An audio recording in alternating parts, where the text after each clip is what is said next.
I started game development when I was around 14, I think, or so, back with a program called RPG Maker. I think it was VX. I think I actually started with XP and I didn't get very far with that. Mhm. But I transitioned over to a program called RPG Maker VX, where I was part of a community that doesn't exist anymore called RPG Revolution. And that's a community where I met a lot of people that I even still know today, and one collaborator that I still work with today. But that's how I got into games, right? I was a hobbyist. I was just kind of casually making video games alongside my other stuff. I never really released too many things, but I became like a moderator of that community when I was fairly young. Um, After that, I think I decided that I wanted to make video games as like a career for a variety of different reasons. And I ended up going to college in Vermont at a school called Champlain College. And Okay. so I started my first studio there when I was a sophomore, I believe. Um, and that company was called Sunday Month. And we created a couple of games that got a fair bit of notoriety in the day. One of them was Diaries of a Spaceport Janitor.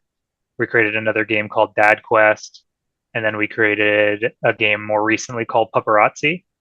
Um, and it was around the time that we were creating Paparazzi, uh, and around like the George Floyd, BLM movement, where I started looking around. And because I was located in Vermont, having first lived in like New Jersey and Maryland, with which were much more diverse communities, I kind of looked around and looked at the game industry, and I was like, oh, there's not really, in my personal experience, there aren't very many like developers of color of really any kind that were like running studios and were highly visible.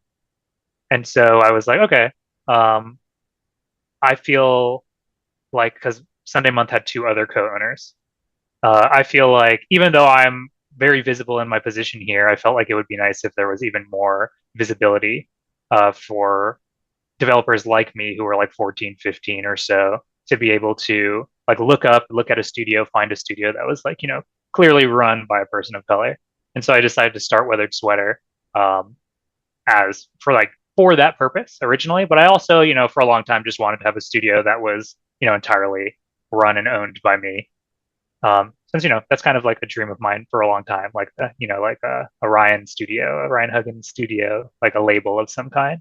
So that's how I started Weathered Sweater. And that's how I ended up where I'm at right now.